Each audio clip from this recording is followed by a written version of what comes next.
On peut reprendre.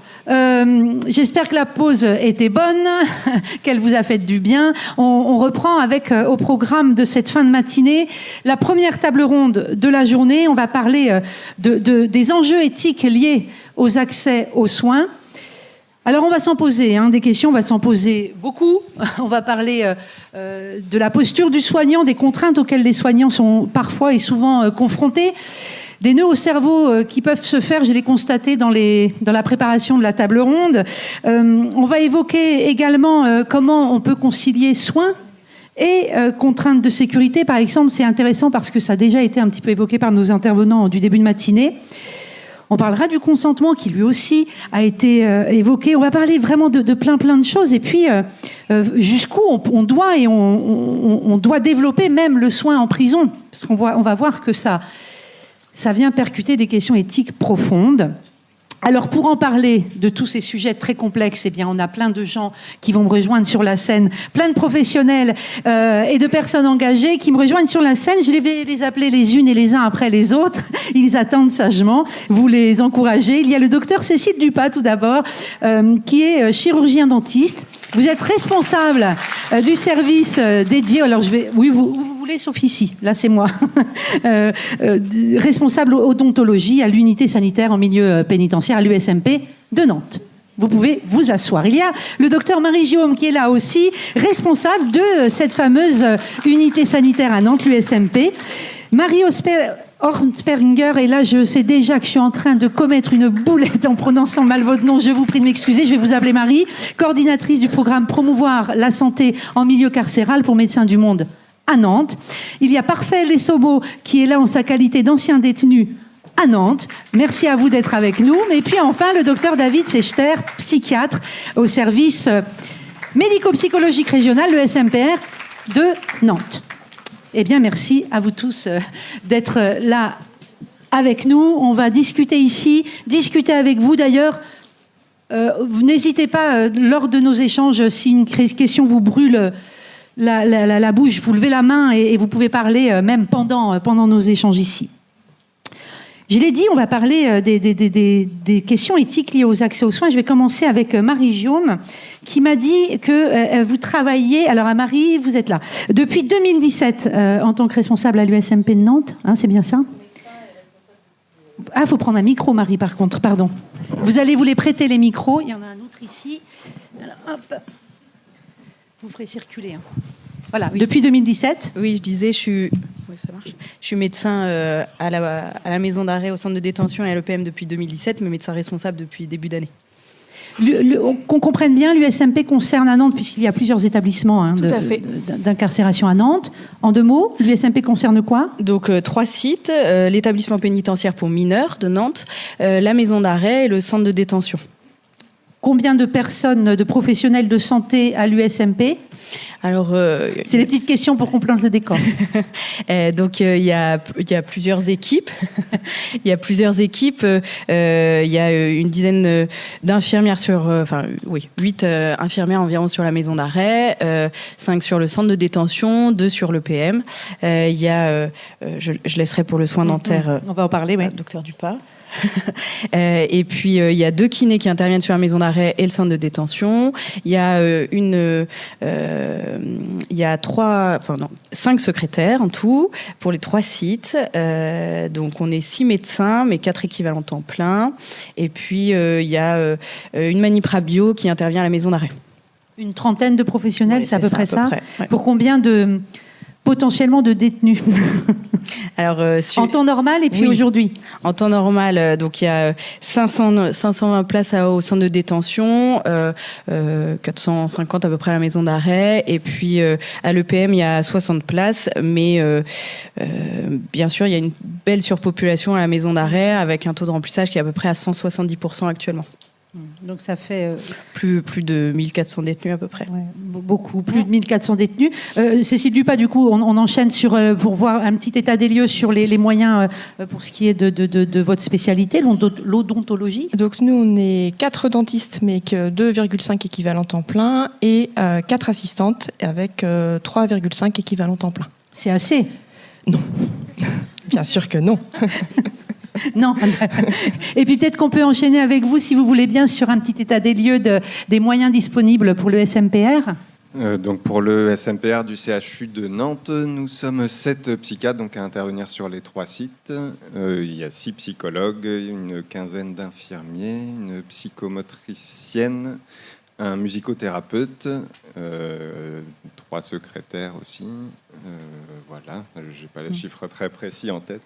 Mais oui. C'est à peu près ça. À peu près ça. Par rapport aux autres établissements pénitentiaires, ça peut être bien doté par rapport à d'autres maisons d'arrêt où c'est des psychiatres des centres hospitaliers de rattachement qui interviennent de façon très périodique ou ponctuelle.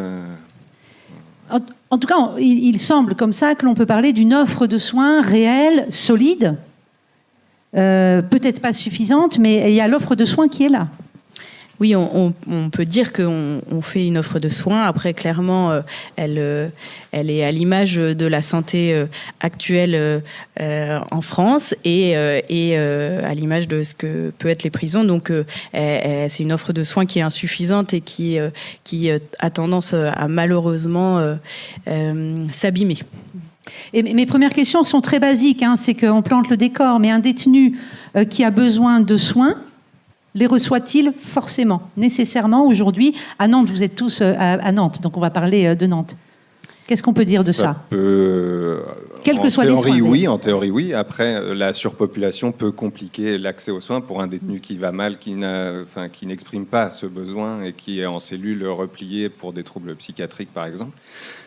Ça peut être compliqué pour un surveillant d'étage de le repérer, de le signaler. Nous, on est très vigilants au repérage comme ça, ou aux demandes qui peuvent venir des patients eux-mêmes, mais aussi de l'administration pénitentiaire.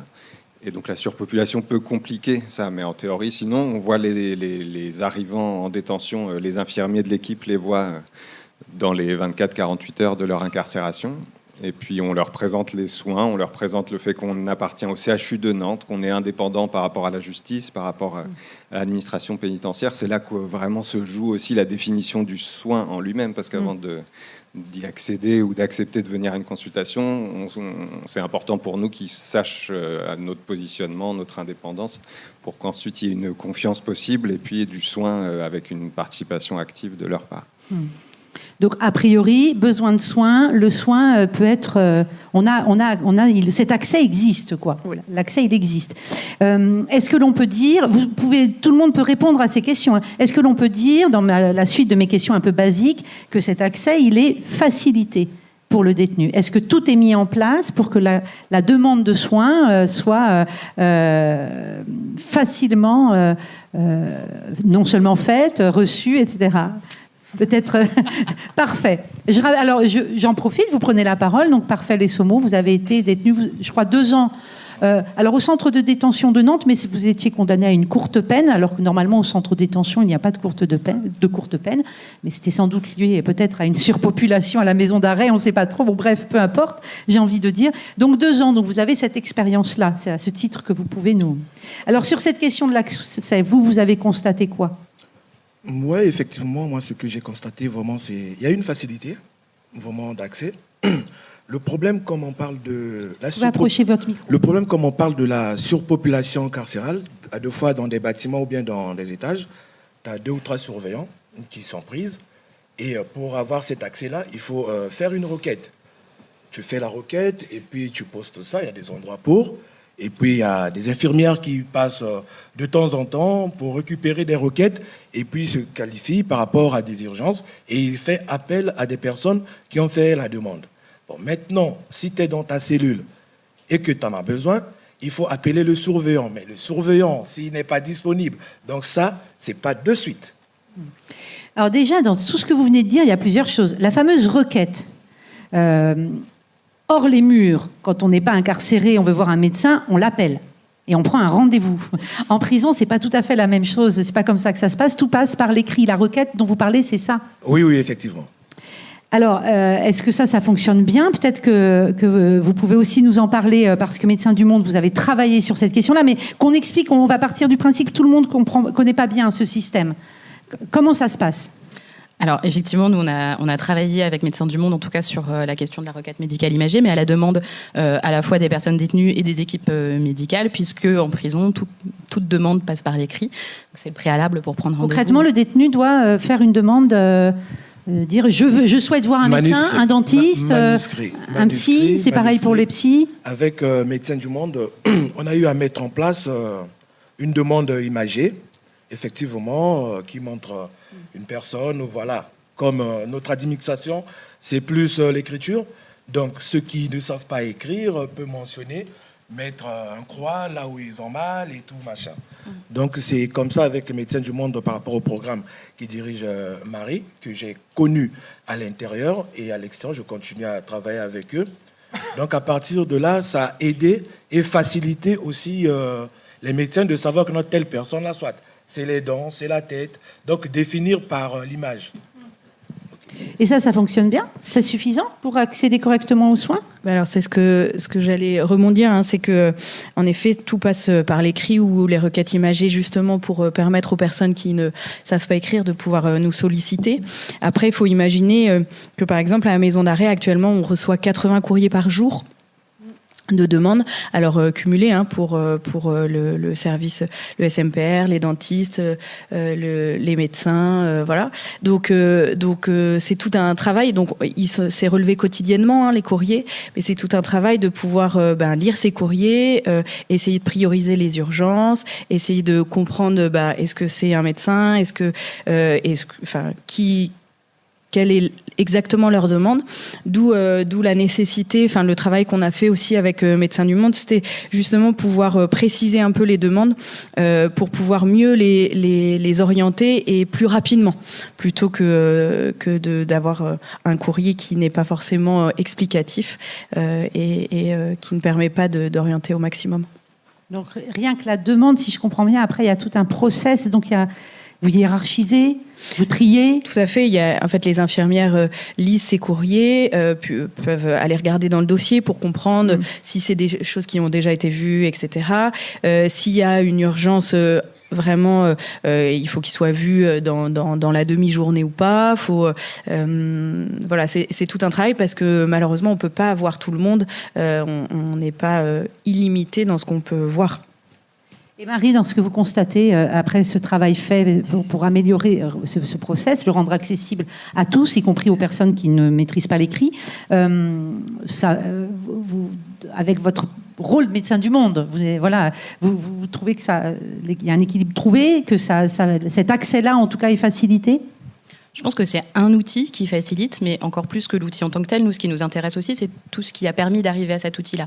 C'est-à-dire qu'à un moment donné, de pouvoir mettre des personnes autour de la table, des équipes médicales, des personnes détenues, des personnes de l'administration pénitentiaire qui vont pouvoir se parler, réfléchir ensemble, expliquer leurs contraintes, leurs difficultés, leurs expertises aussi de vécu, de professionnels.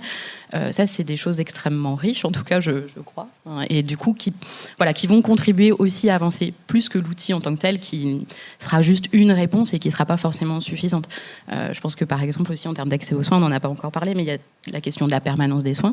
Parce que ce qu'on décrit, c'est ce qui se passe effectivement la journée de 8h à 18h. Par contre, qu'est-ce qui se passe à 18h ou le week-end quand les professionnels de santé qui sont ici présents ne sont plus là et que c'est aux surveillants qu'incombe du coup la responsabilité de est-ce que j'appelle pas le 15, voilà, là en termes d'accès aux soins c'est une... Et là encore c'est un process, on va y venir mais sur lequel il faut probablement travailler. Je continue dans ces petites questions d'introduction. Cécile Dupas, vous me disiez quand on a préparé 80% des personnes entrant en détention ont un besoin de soins bucco-dentaires. Parce que, comme ça a été dit ce matin, malheureusement, on n'a pas de chiffres exacts et on reste sur ce qu'on observe. Et ce qui est observé, c'est qu'effectivement, à chaque fois que nous voyons des patients, à 80%, ces patients auraient besoin de soins. Et quand ils ont besoin de soins, ce sont souvent des soins urgent. Mais suite à notre conversation téléphonique, je suis allée un petit peu chercher quand même dans les stats. Et ce que j'ai pu voir aussi, c'est par exemple sur ce qui je trouvais intéressant, c'est la file active médicale à la maison d'arrêt qui est à 2581 patients pour 2021. Et j'ai regardé, pour nous les dentistes, nous avions 2344 possibilités de consultation. Donc de toute façon, quoi qu'il arrive, nous avons une consultation, nous n'avons pas suffisamment de plages de consultation par rapport au nombre de personnes qui sont rentrées, ou en tout cas qui ont fait appel à la santé au cours de leur détention à la maison d'arrêt, parce que certains n'ont jamais mis les pieds à l'USMP de toute façon de leur incarcération. Okay, donc on voit l'ampleur voilà. de la tâche. Voilà. Alors nous, on a un petit avantage peut-être en odontologie par rapport à la psychiatrie, par rapport à ce que disait David, c'est qu'un patient, l'urgence dentaire, en général, le patient a tendance à la faire connaître. Donc ne restera probablement pas prostré dans sa chambre, dans sa cellule, pardon. Et donc saura le faire savoir. Et on a le courrier, mais dans l'urgence, on a aussi l'appel surveillant et puis l'appel de nos collègues infirmiers. Parce que la douleur, en fait. Parce que la douleur, parce que éventuellement sur l'infection, le gonflement. Oui. Alors ce qui a été le Covid pour nous et le port du masque a été un gros désavantage, puisque ne faisant pas tomber le masque, eh bien, on ne voit plus le visage. Si j'ai bien compris, et y compris pour vous en psychiatrie, David, les personnes qui arrivent en détention sont vues. Il y a des premières consultations qui sont proposées. Est-ce que pour autant, alors c'est le cas en psy, ok, on les voit une fois. Est-ce que ça garantit qu'on est en capacité de proposer systématiquement, quand il y a besoin, un suivi ? Donc lors de ce premier entretien arrivant, l'infirmier développe un peu les soins qu'on peut offrir en effet et nomme le fait qu'il faudra écrire et faire une demande active de la part du patient pour demander un soin. Il y a aussi des groupes d'information qui sont destinés aux arrivants. Il y a plusieurs façons aussi d'aller vers les patients détenus pour faire connaître notre service, faire connaître la possibilité de rendez-vous individuels ou groupaux. Enfin, ça peut être compliqué d'aller voir le psy, donc on essaie de faciliter aussi les façons d'établir un lien. Ensuite, quand ils nous écrivent, on a 2 réunions cliniques hebdomadaires où on étudie les demandes qui émanent des patients, mais aussi les signalements qui peuvent venir de l'administration pénitentiaire ou de nos collègues somaticiens. Et puis c'est là qu'on essaye de se référer à la feuille d'entretien arrivant quand il a pu avoir lieu, qui a été établie par l'infirmier et qui fait le lien avec les antécédents psychiatriques possibles. Et puis pour proposer un soin ajusté. En général, ensuite, il y a un délai d'un mois, mais ça peut être moins si c'est une urgence. Enfin, là aussi, on hiérarchise les situations. Pour les soins somatiques, la possibilité de suivi, elle existe réellement, le vrai suivi médical ? Oui, tout à fait. En effet, nous aussi, il y a une proposition, hein, c'est quelque chose qui n'est pas obligatoire, il y a une proposition de consultation arrivant pour faire un premier point sur leur santé. Et puis après, s'il y a des pathologies chroniques, il y a une possibilité de suivi avec des rendez-vous qui sont mis régulièrement pour renouveler les traitements comme à l'extérieur, en fait. Alors là, je m'adresse aux soignants, puis après, j'aimerais avoir votre avis en tant qu'ancien détenu, observatrice. Alors, comment je vais pouvoir formuler pour pas être trop dur, mais vous êtes soignants les uns les unes et les autres. On a beaucoup entendu ce matin que la prison elle-même pouvait provoquer, était pathogène finalement. Hein. Donc voilà, on voit que vous avez des moyens et il y a une véritable offre, mais qu'on peut pas aller, c'est pas simple non plus, on n'a pas assez de moyens. Donc, ça me donne l'impression, vu de l'extérieur, que vous gérez un peu comme vous pouvez et que vous gérez le plus important, le plus urgent, ce qu'il faut... Voilà, l'abcès, faut le crever, quasiment. Les dents, il faut parfois les arracher, on va y venir tout à l'heure. Est-ce que c'est satisfaisant quand on est soignant ? Je ne sais pas qui veut... je pense que... Quand on vient travailler en USMP, enfin je parle pour l'USMP, hein, je pense que c'est un vrai choix, qu'on ne peut pas être contraint de venir travailler. Après, c'est sûr que toutes les problématiques qu'ils peuvent avoir, qui sont en lien avec l'administration pénitentiaire, l'articulation qu'on doit avoir, mais justement les frontières qu'on doit, ce qu'on pouvait discuter ce matin, hein, les frontières qu'on doit... toujours et encore remettre parce que on reste soignant, on est voilà, la loi de 94 a bien montré qu'on n'est pas de l'administration pénitentiaire, on n'est pas pour la justice, on est vraiment dans le cadre d'un soignant qui prend en charge un patient. Et donc, c'est sûr que tout ça, c'est des vrais défis au quotidien. Je pense que ça peut épuiser au bout d'un moment. Après, c'est une pratique qui est riche et qui, voilà, c'est des patients qui sont, il y a beaucoup de choses à faire et qui sont très attachants. Donc c'est sûr que il y a beaucoup de choses à faire, que parfois on peut s'épuiser, mais que ça reste tellement intéressant et riche que je pense que ça rend supportable. Exactement. Et acceptable la chose, quoi. Voilà. Y compris si parfois on a conscience que oui, là, on n'est peut-être pas dans une prise en charge optimale.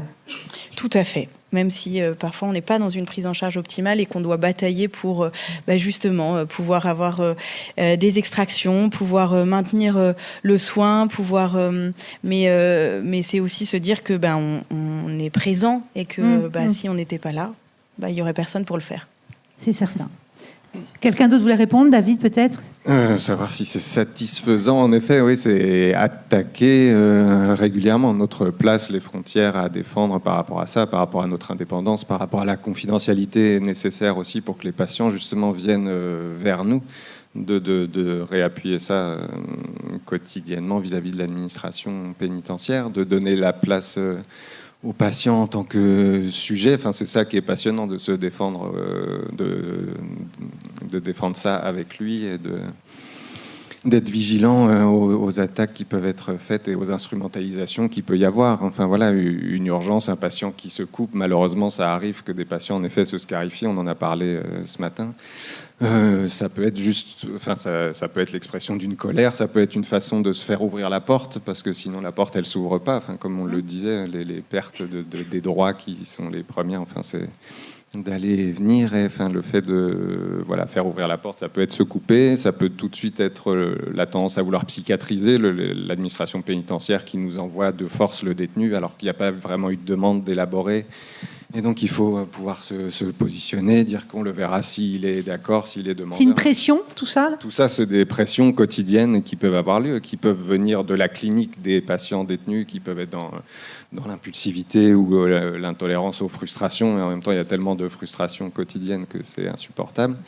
Et puis vis-à-vis de l'administration pénitentiaire qui pourrait voir en nous un outil pénitentiaire de gestion de la détention, et de donner des médicaments, de cachetonner, d'acheter la paix sociale de cette façon-là. Donc c'est un travail de tout moment de réajuster notre place vis-à-vis des patients pour avec eux construire quelque chose d'individualisé, de subjectif dans ce monde totalitaire comme c'était parlé. Voilà, on essaie de ne pas prendre part trop à ça, mais ça peut être insatisfaisant quand on se sent plié et contraint à prendre une place comme ça. Donc il faut pouvoir résister, quoi. Ou de temps en temps, ne pas casser, en tout cas, ployer un peu, mais se redresser, j'imagine, ça vous fait sourire. Cécile Dupas, j'en parlais, je donnais l'exemple, je parlais de l'abcès, mais parce que voilà, vous disiez, oui, le manque de moyens, par exemple, nous met face à des situations très difficiles en tant que médecin. On enlève des dents qu'on ne peut pas remplacer, parce qu'on n'a pas les moyens. Tout à fait. On a vraiment cette frustration. Donc, comme dit Marie, on a choisi, on n'est pas contrainte de venir travailler et on y vient avec grand plaisir. Comme ça a été dit aussi ce matin, la population carcérale, pour grande part, en tout cas pour ce qui concerne les pathologies dentaires, est une population précaire, donc avec un état bucco-dentaire qui est relativement délabré et ce qui fait que, effectivement, la première chose à faire pour nous, c'est d'enlever, de retirer tous ces foyers infectieux, tous ces foyers douloureux, mais surtout infectieux. Et j'insiste là-dessus parce que c'est à cause de ça que nous allons devoir retirer des dents, ou en tout cas ce qu'il en reste. Et c'est toute la difficulté. Ce matin, j'ai bien aimé, ça a résonné en moi, cette notion de ce patient qui savait qu'il avait une hépatite C, mais qui n'en a pris conscience qu'une fois qu'il a été dedans. Eh bien, j'ai l'impression, ça résonne, je vous dis, parce que ces patients qui savent qu'ils ont l'état bucco-dentaire très délabré, que certaines dents, de toute façon, ils ne s'en servent déjà plus parce qu'elles sont déjà, comme aurait dit ma grand-mère, à l'état de Chico. Sauf que cet état de Chico fait qu'il y a un risque potentiel d'infection qui, une fois que le patient sera en cellule, même si on va nous appeler, même s'il y a le problème des week-ends et des nuits, on ne va pas pouvoir forcément réagir immédiatement et donc va être pénalisant pour le patient. Et donc, effectivement, une des premières choses que nous faisons, c'est retirer des dents. Et pourquoi on ne les remplace pas aujourd'hui en ce moment à Nantes? Eh bien, en ce moment, à Nantes, on ne les remplace pas parce qu'on a de grosses... Grâce à la loi de 94, on dépend de l'hôpital de référence. Mais quand le laboratoire avec lequel on travaille met la clé sous la porte, eh bien, se met en branle tout ce qui concerne l'administration avec les appels d'offres et... Enfin, bref, j'en passe et des meilleurs. Et ça fait 1 an que nous essayons d'avoir un laboratoire pour le centre... L'exemple, il est assez flagrant parce que quand on parle de questions éthiques, j'imagine que quand on est médecin, chirurgien, dentiste, et que éthiquement enlever des dents, je le dis avec mes moi un peu cash, et n'avoir aucune la perspective immédiate de pouvoir les remplacer, ça doit pas être simple. C'est plus que frustrant. Vous rentrez chez vous en vous disant mais j'ai pas fait mon boulot. Voilà. Ouais. J'ai pas fait mon boulot. Et les patients savent vous le renvoyer. Donc en plus, c'est aussi compliqué à entendre. Monsieur Lesommo hoche la tête parce que vous avez eu des pathologies dentaires, on va dire, quand vous étiez détenu. Effectivement, je voulais rebondir là-dessus. C'est le même problème, manque de moyens. Effectivement, une anecdote que je vais prendre exemple de moi-même personnellement. Avant d'aller en prison, j'ai eu un problème de dents. Je suis allé consulter un dentiste. Il a refusé de m'enlever les dents. Il m'a montré comment brosser les dents et il m'a conseillé un dentifrice. Et depuis le jour-là, j'avais plus mal en changeant juste de dentifrice. En tombant en prison, avec les dentifrices qu'on nous offre là-bas, ça a repris. Vous m'avez décrit le dentifrice qu'on vous donne là-bas. Je ne sais plus, vous avez utilisé un terme. Oui, dentifrice d'ici de la prison, je ne sais pas comment. Vous avez dit que ça ressemblait à tout sauf à du dentifrice, quoi. Ouais, c'était vraiment je ne sais pas d'où ça vient. Tu ne trouveras pas en tout cas dans les marchés. Ça, c'est comme ça. Donc, je fais ma requête, je consulte le dentiste, mais la seule chose c'était, on m'a arraché 2 dents. À ce moment-là, vous avez eu l'impression qu'on l'avait fait par facilité, que c'était plus simple pour le dentiste de la prison de vous les arracher, et vous avez eu l'impression que si vous aviez été en dehors de la prison, on ne vous les aurait pas arrachés. C'est ça que vous pensiez? Ah oui, c'était le sentiment pur et dur. Hein. C'était ça mon ressenti. C'était, voilà, laisse-nous tomber, on t'arrache ça, et puis voilà, basta, on s'en fout du reste. Il y a eu un problème des somnifères. Quand j'arrive, quartier arrivant et tout, j'avais du mal à m'endormir. J'entendais des voix et tout, je consulte un médecin, mais dans des somnifères. Mais des somnifères là, non, c'était dur. On est 3 dans une cellule et tu prends des somnifères, tu fermes les yeux, tu ouvres, c'est le matin. Tu n'as pas le sentiment, vraiment le plaisir de bien se détendre, dormir. Le goût du sommeil. Tu n'as pas le goût de sommeil. C'est votre expression. Oui, tu n'as pas le goût de sommeil. Et vous êtes à 3, et dans cet état-là, si tu as des gens mauvais, ils peuvent te faire de n'importe quoi. Et moi, à l'intérieur, je n'avais pas d'autre solution. Qu'est-ce que j'ai fait? J'ai arrêté, j'ai commencé à fumer. Pas des cigarettes? Pas de cigarettes, du shit. Pour vous détendre, pour avoir accès plus facilement au sommeil, sans non plus être absent pendant que vous dormiez et vous exposer au risque, quoi. C'est ça que vous... Effectivement, oui. Donc, d'accord. Ce que dit Monsieur Lesommo, c'est... Mais c'est vrai que c'est toute la difficulté, hein, c'est que on est dans un milieu qui reste contraint, donc où pour quelqu'un pour un être humain, en fait, ne pas faire d'activité et faire 1 heure de promenade par jour, d'être enfermé avec quelqu'un ou 3 personnes, être 3 dans une cellule 24 heures sur 24, forcément, en fait, le sommeil il va pas venir. Voilà. On fait tous ça chez nous, on aura du mal à s'endormir aussi. Donc c'est vrai que c'est toute la difficulté de pouvoir proposer quelque chose pour que le patient puisse mieux vivre entre guillemets cette période, tout en essayant de trouver le juste milieu et c'est tout le défi que nous on peut essayer de relever, c'est de trouver d'autres moyens de proposer des choses que les médicaments. tout en étant limité par le fait que, oui, on pourrait prescrire des sorties toute une matinée, mais ce n'est pas possible, en fait. Marie, l'autre Marie, Marie de Médecins du Monde, depuis le début, on a vu qu'il y avait un thème qui était là, c'était la confiance entre les détenus et les personnels soignants de l'USMP ou du SMPR.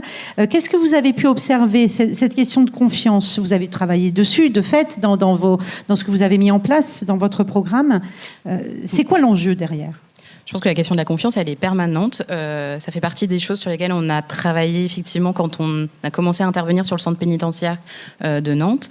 Parce que les personnes détenues nous disaient moi, je suis pas bien considérée parce que quand je demande d'avoir un médecin, je suis reçue par une infirmière. Enfin voilà, en fait, il y avait tellement de méconnaissances autour du fonctionnement du service, s'ils sont là, c'est parce que vraiment ils ont eu une mauvaise note à leur concours et qu'ils savent pas aller ailleurs. Enfin voilà, non mais c'est vrai. Enfin, je veux dire, c'est des choses comme ça qu'on entend.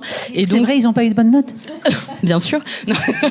Non, mais je veux dire, c'est vrai, c'est des choses qu'on entend et qui sont très très présentes, en tout cas dans l'esprit des personnes, avec en plus toute cette difficulté du lien avec l'administration pénitentiaire. Il y a toujours une espèce de méfiance, on ne sait pas très bien, est-ce qu'ils travaillent ensemble ou pas. Je les ai vus se faire la bise, ils se sont parlé dans le couloir. Enfin, voilà. Et donc ça a été extrêmement important de pouvoir inviter les soignants à venir se mettre autour de la table avec les personnes détenues pour que la connaissance puisse se faire aussi autrement que dans le lieu qui est dédié aux soins, que justement on puisse revenir d'abord ensemble sur expliquer le fonctionnement, expliquer les contraintes des services, de pourquoi en fait vous êtes reçu par une infirmière et pas un médecin d'abord, enfin voilà, et donc petit à petit de déconstruire. Alors après les personnes changent et donc c'est un travail à refaire continuellement. C'est pour ça que je dis que c'est quelque chose de permanent en fait à travailler. Mais je pense que de pouvoir venir s'asseoir autour de la table avec des personnes et d'être dans ce rapport-là un peu différent contribue aussi largement à rétablir justement peut-être de la confiance et à aller plus vers le soin. Moi, naïvement, je pensais que quand on était détenu, l'idée d'aller voir le médecin, l'infirmière, le psy, le dentiste, même le dentiste, c'était un peu la promesse d'une parenthèse quelque part, d'un temps à soi où on prend... Alors, il y a la souffrance, voir le médecin quand on est malade, mais est-ce qu'il n'y a pas une tentation quand on est détenu d'abuser des consultations, d'abuser d'aller voir les services de santé ? Oui, effectivement, il y a de l'abus.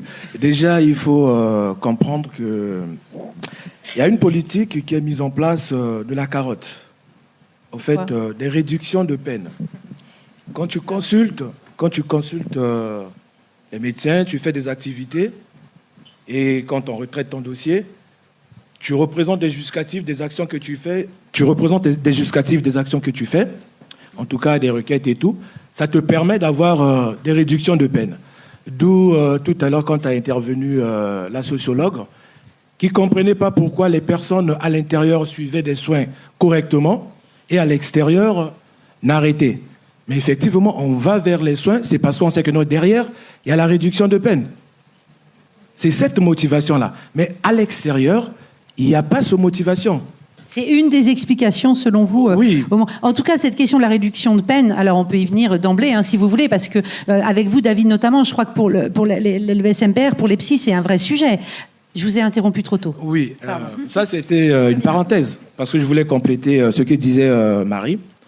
Suite à nos réunions, on avait fini, parce que moi je suis sorti bien avant, trouver une astuce de faire une rencontre entre le corps médical et des personnes détenues pour pouvoir échanger.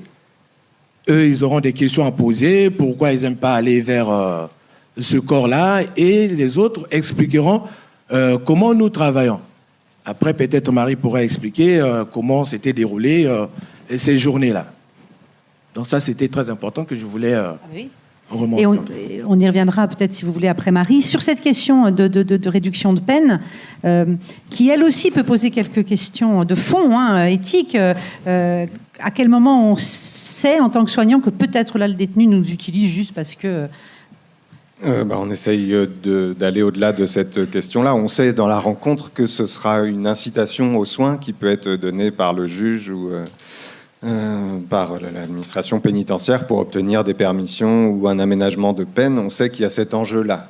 Alors après, c'est comment on peut en profiter, nous aussi, pour établir une relation de soins, trouver avec le patient des objectifs de soins personnels, Voilà, c'est souvent une première expérience d'aller voir le psy. On essaie que ce soit le moins traumatique possible et puis de pouvoir réfléchir à d'autres moyens de gérer sa tension pour s'endormir ou les relations avec les autres. Trouver des moyens d'aider la personne à se subjectiver aussi, à élaborer une demande. C'est d'abord ça notre travail aussi. Une demande de soins qui pourrait se poursuivre à l'extérieur. On a cet espoir-là. Après, à l'extérieur, les moyens sont... C'est ce que j'allais dire. La psychiatrie en général n'est pas la meilleure, n'est pas hyper dotée. Sur les remises de peine, ça concerne aussi le somatique ? Oui, mais je pense qu'il y a moins d'enjeux. Alors certes, il y a des demandes de certificats de suivi ou de choses comme ça, mais nous, il y a moins d'enjeux sur la prise en charge et sur le rôle que ça a pour le juge. Après, c'est sûr que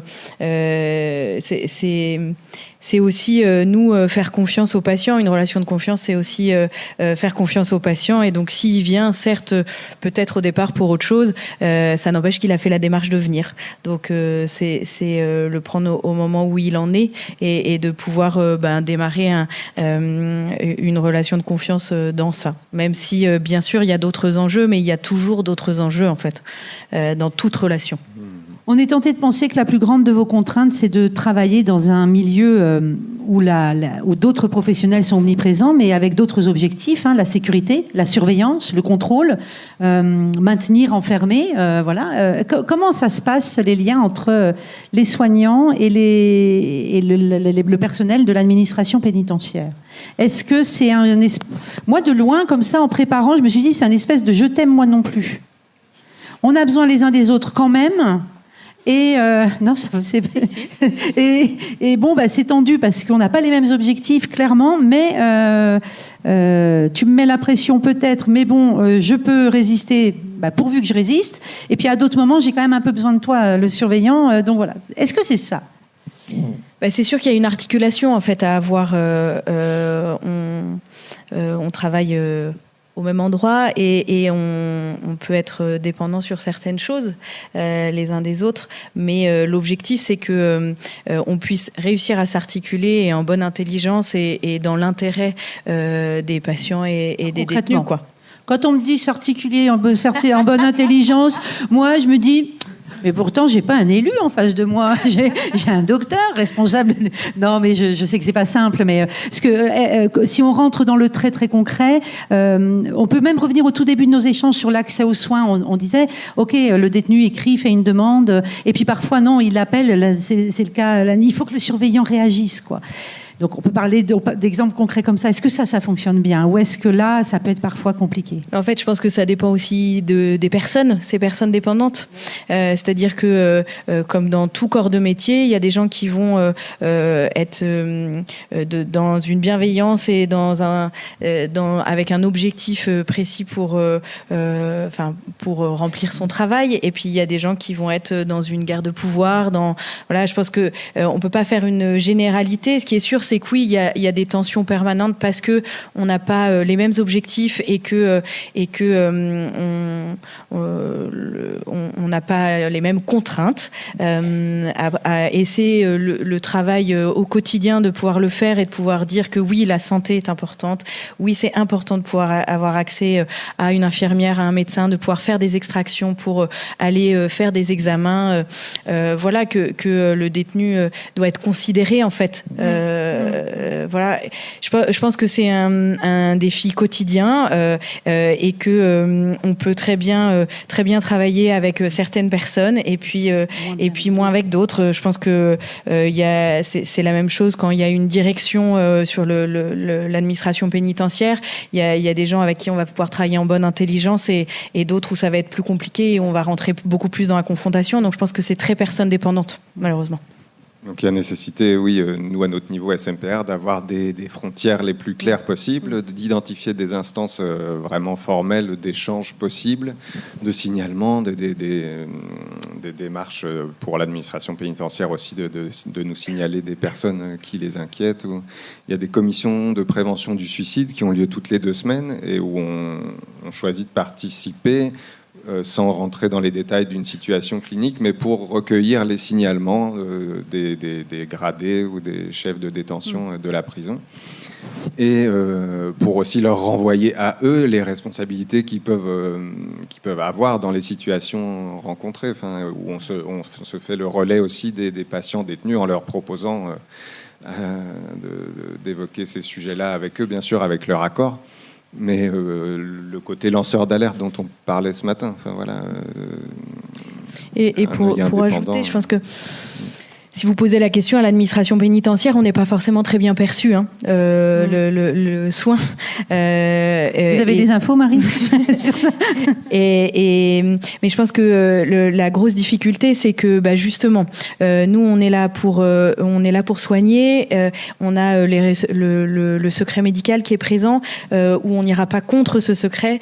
Et ça, c'est difficile à entendre, en fait, pour eux. On va longuement en parler cet après-midi. Ça sera au cœur, la confidentialité, le secret, l'intimité et le respect de tout ça. Dans la table ronde de cet après-midi, ça va être omniprésent et on voit bien, là, on y arrive très vite en fait.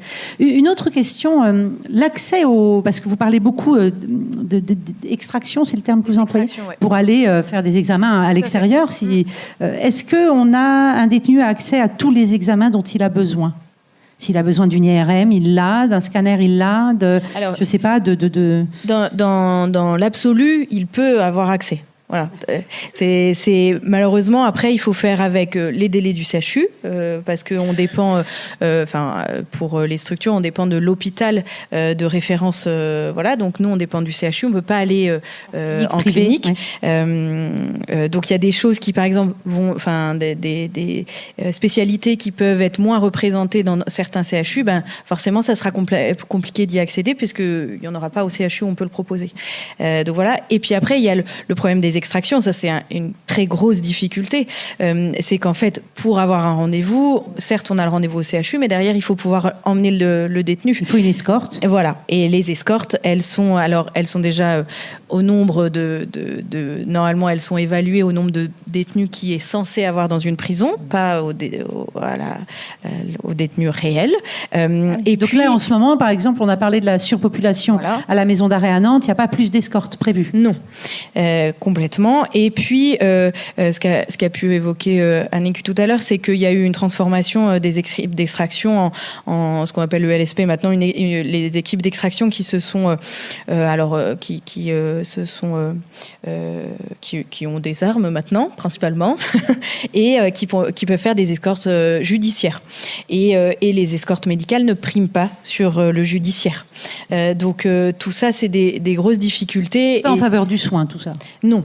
Non, parce que eux, ça reste du judiciaire et que c'est sûr que on peut bien le percevoir. Même les difficultés qu'on peut avoir à certains moments quand un patient est hospitalisé, il y a besoin d'une garde statique de police. Et la garde statique de police, il faut au bon vouloir de la police. Sinon, c'est pas possible de l'organiser.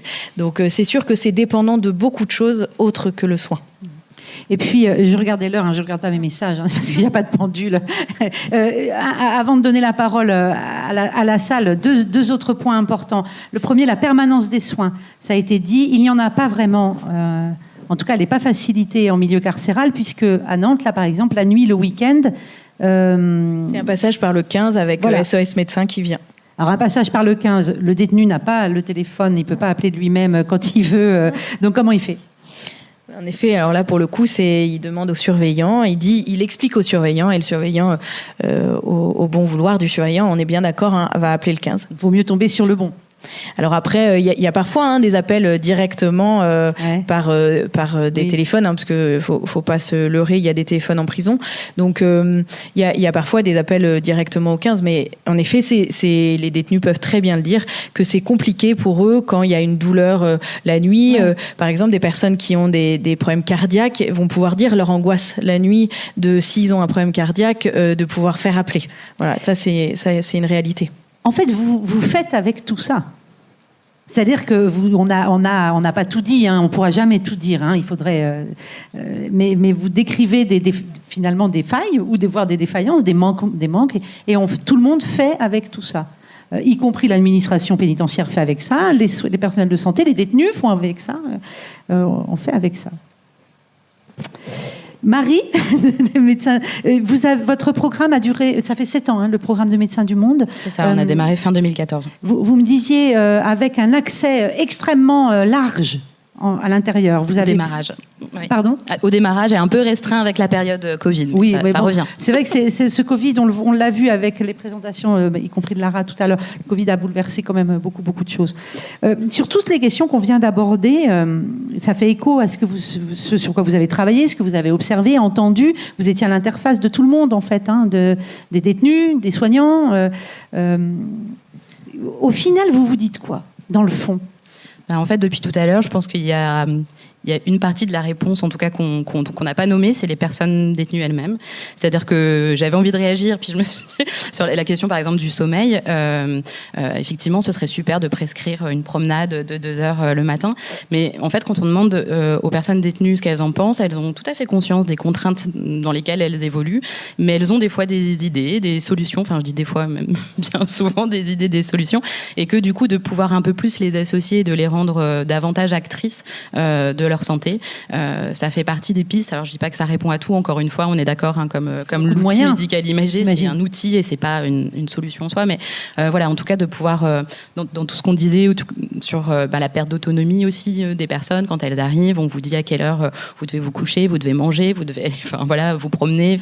Donc, tout est régi comme ça et contraint par une administration.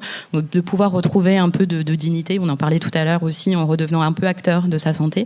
Je pense que ça fait partie des choses. Voilà. On a travaillé sur le sommeil, par exemple, à la Maison d'arrêt des femmes, et elles avaient des choses sur pouvoir cantiner un loup pour se protéger de la lumière perpétuelle la nuit. Parce qu'effectivement, les somnifères, c'est souvent une solution qui n'est pas...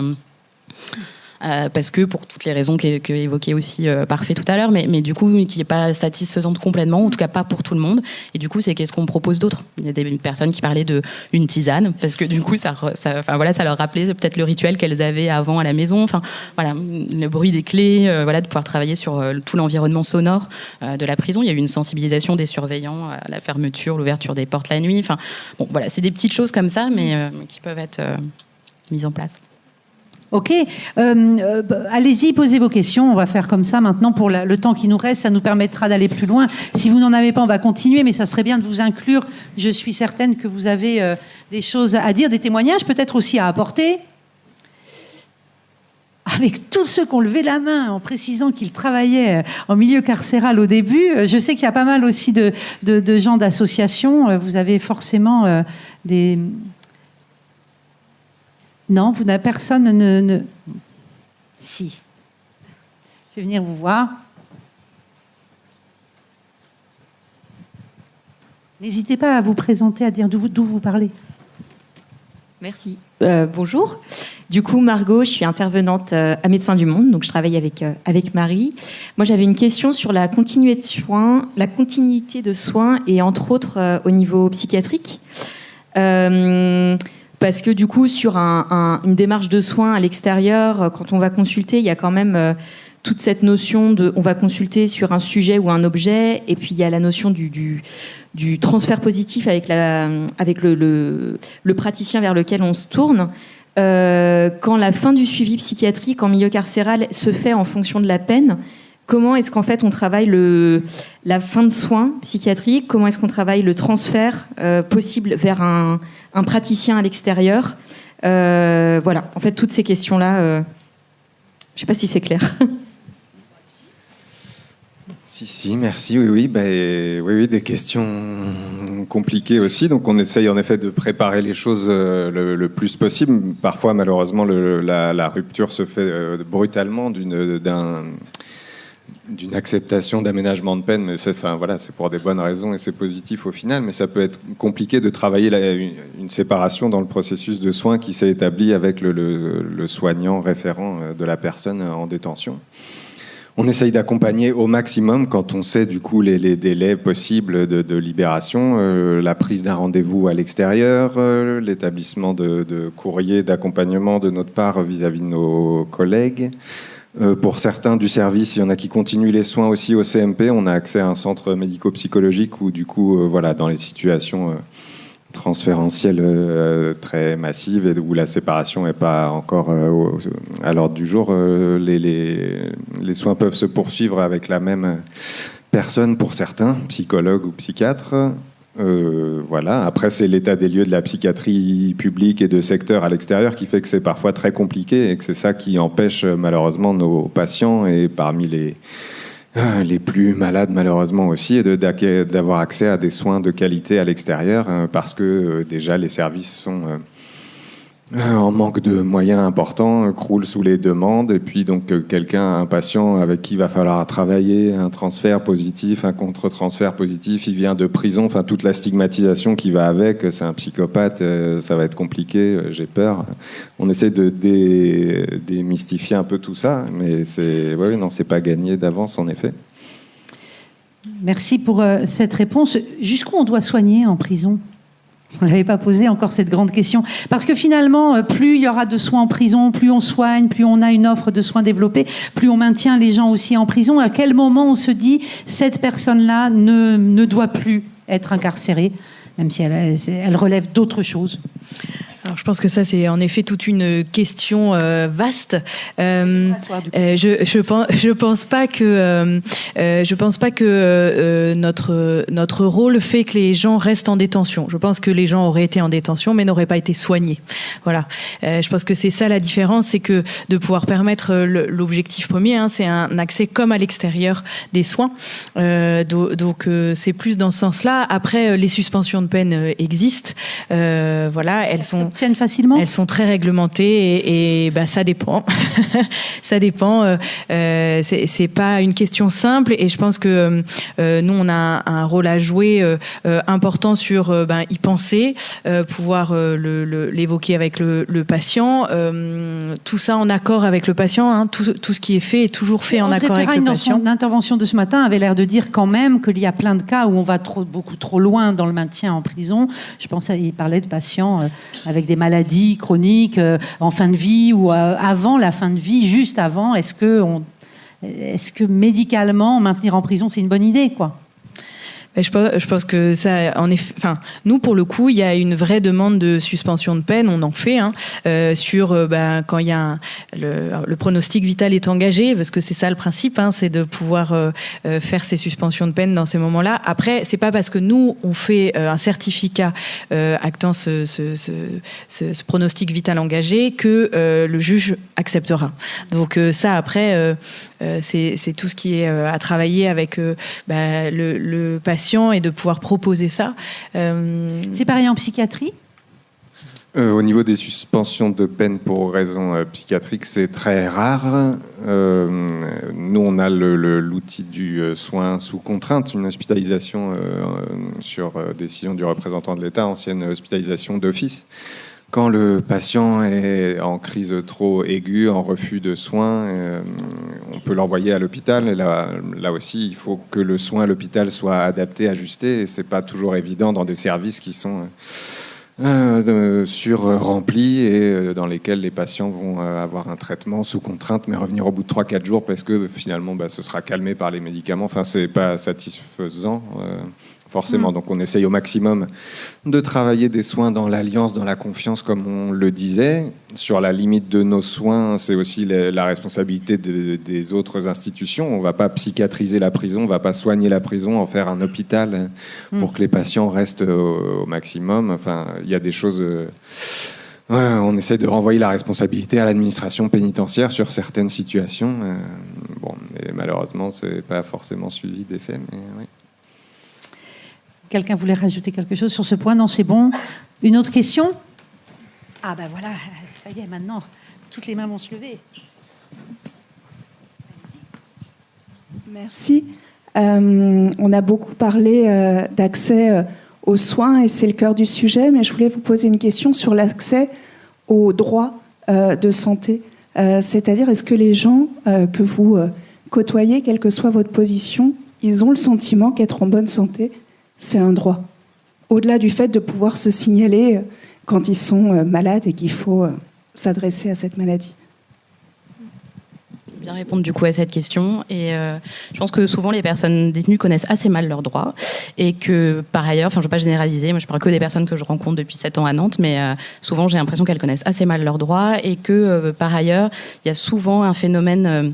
un peu d'acceptation de je suis en prison, donc en gros je le mérite, quoi. Tous les sujets finalement qu'on travaille au départ avec les personnes autour de la santé, c'est oui, non, je suis en prison, quoi, et avec un peu cette espèce de fatalité qui fait que c'est comme ça, je le mérite, je suis là, quoi. Donc c'est vrai que c'est compliqué. Il faut d'abord rétablir ça avec elle, de dire en fait c'est pas parce que tu es en prison que tu mérites pas d'être en bonne santé, donc il faut arriver à dépasser d'abord ce prérequis là, et c'est pas toujours chose aisée. Allez-y, parfait. Si je peux répondre, effectivement, je rejoins Marie. Moi non plus, j'étais primaire, et quand je suis arrivé, j'étais au centre de détention, plutôt à maison d'arrêt de Naval, quand je suis arrivé ici au centre de détention de Nantes. Et j'ai commencé à travailler avec Médecins du Monde. Et c'est là où j'ai compris et j'ai eu connaissance de mes droits. Qu'est-ce que je peux faire et ce que je ne peux pas faire. Donc à partir de là, j'ai construit toute une théorie et ma façon de vivre, de dire que non, comme on dit, l'eau prend le contenu, prend la forme du contenu. Donc j'ai pris cette forme-là en sachant que non, ce qui est interdit et ce que je peux faire. Et vraiment, ma détention s'est très bien passée. Alors, on a une question ici. Oui, bonjour, Audrey Boumier, je suis coordinatrice du COREVI, c'est le comité régional de lutte contre le VIH, les IST, la santé sexuelle globalement. Je voulais vous interroger, parce qu'on parle beaucoup d'accès aux soins, mais sur l'accès à la prévention. Comment elle est envisagée en prison? Est-ce qu'il y a des acteurs relais de prévention, type surveillants par exemple, qui sont formés? Comment tout ça s'est pensé, envisagé?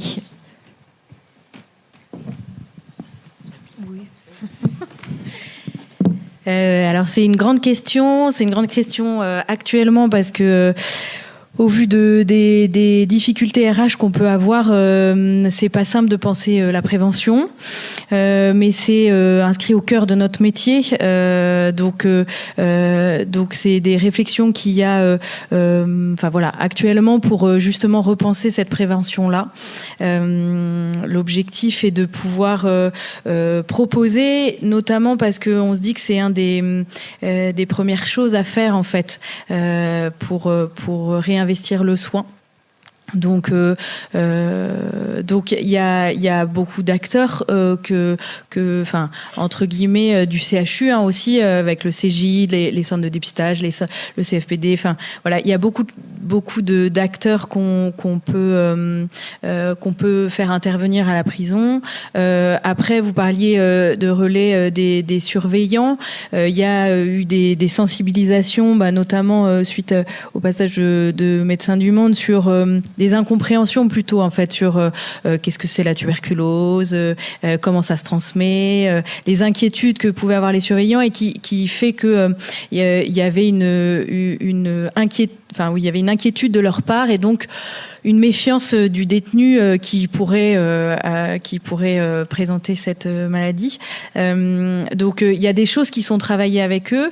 Il y a des actions de prévention qui sont menées avec eux, tout en justement essayant de garder nos places respectives pour pas qu'il y ait un mélange et que on ait toujours à rappeler aux détenus et aux patients que on n'est pas de l'administration pénitentiaire. Voilà, on est de l'hôpital de référence et ça, c'est bien quelque chose qu'il faut travailler au quotidien.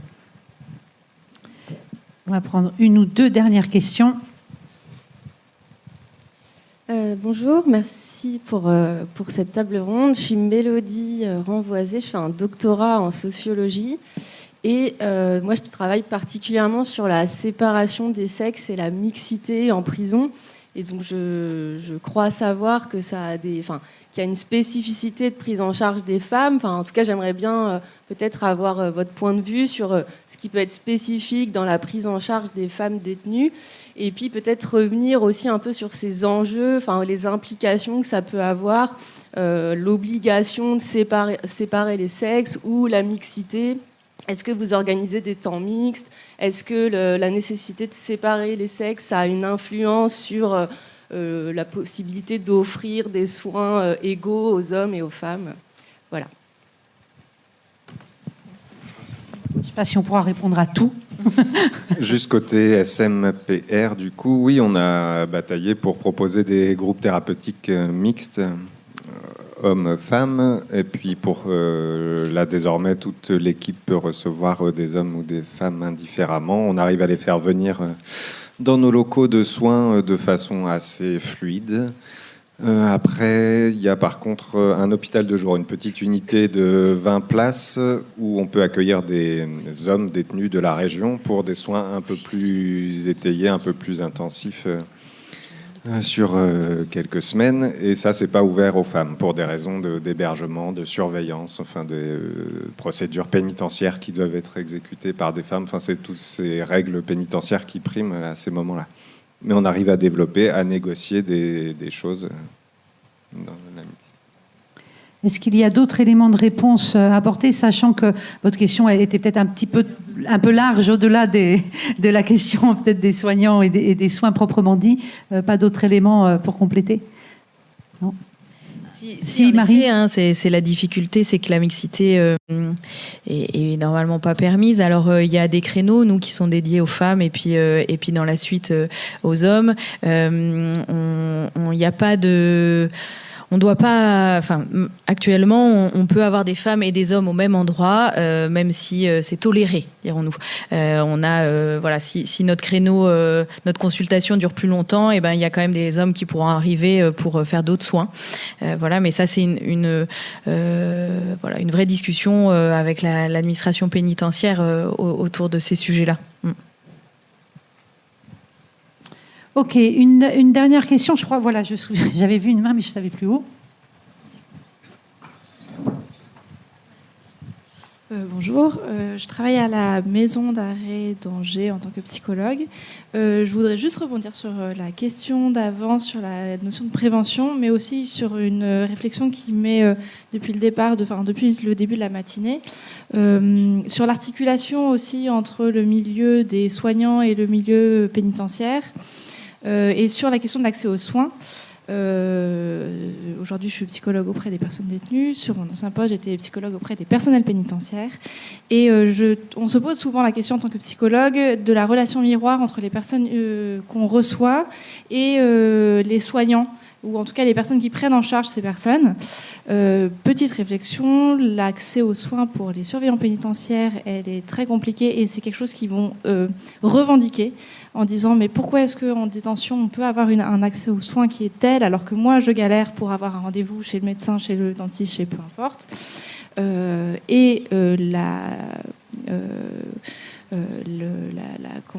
La condition médicale, ou en tout cas l'état médical des personnels de surveillance est aussi assez dramatique.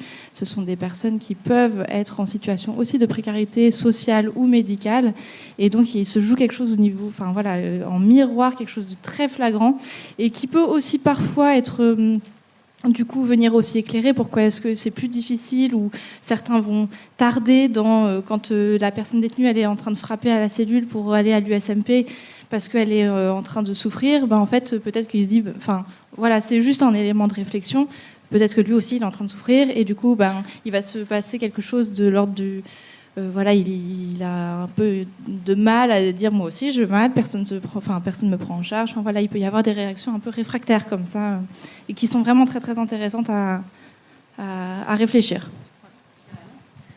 Merci beaucoup je m'y attendais pas. Je sais pas vous, mais donc merci. C'était de potentiellement nous surprendre. Mais c'est souvent intéressant de discuter aussi avec des équipes de surveillance pénitentiaire. Là, justement, sur notre unité d'hôpital de jour, il y a une équipe dédiée pénitentiaire avec qui on travaille quotidiennement dans une articulation pour l'ouverture des cellules et pour recueillir les observations ou les sensibiliser aussi au comportement d'un tel ou d'un tel. Enfin, c'est important aussi d'entendre et d'échanger avec les agents pénitentiaires, qui sont souvent dans un rapport très compliqué vis-à-vis des détenus, encore augmenté par cette idée d'une rivalité d'accès aux soins. Nous aussi, j'ai entendu comme ça, vous croyez que c'est facile d'enfermer des gens dans des cages toute la journée? Enfin bref, nous aussi on a besoin de soins, des choses compliquées à vivre pour eux aussi dans la prison, encore plus dans les contextes de surpopulation. Cet effet miroir dont parlait, j'ai oublié votre prénom. Joséphine, cet effet miroir, Marie, Cécile, Marie, vous l'avez à l'esprit, c'est quelque chose que vous avez pu constater, toucher un peu de près qui peut raconter des choses? Pour le coup, Médecins du Monde, nous, ça fait partie des choses qu'on a prises en compte, en tout cas dans notre projet. Alors, pas forcément sous cette forme-là, parce qu'on n'est pas psychologue ou psychiatre, mais du coup, sur de se dire, en fait, déjà, de revaloriser, en tout cas, la place du surveillant et de reconnaître qu'il a une place dans les enjeux de santé. C'est-à-dire que quand on parle de la santé au sens large, voilà, avec une approche globale, le surveillant, il est là 24 heures sur 24. Il a forcément une place dans les enjeux de santé de la personne détenue. Donc, de le valoriser à travers ça, de lui rendre ça, je pense que c'est essentiel. Et du coup, on a mis en place, par exemple, des groupes de travail, des formations pour les surveillants aussi, pour les outiller. Il y a eu des groupes de travail avec le SMPR justement sur les signalements de qu'est-ce qui est important. En fait, le SMPR, il y a des choses dont il n'a pas besoin, il l'utilisera pas parce que voilà, c'est au patient de formuler la demande, mais en même temps, comment on prend en compte ce regard du surveillant qui est là tous les jours et qui connaît hyper bien la personne. Eh bien, merci. On va s'arrêter là parce que l'heure a vraiment tourné. Merci à vous. Je sais que c'était pas forcément aisé pour vous de vous prêter à l'exercice. Merci de votre attention. C'est l'heure de la pause déjeuner.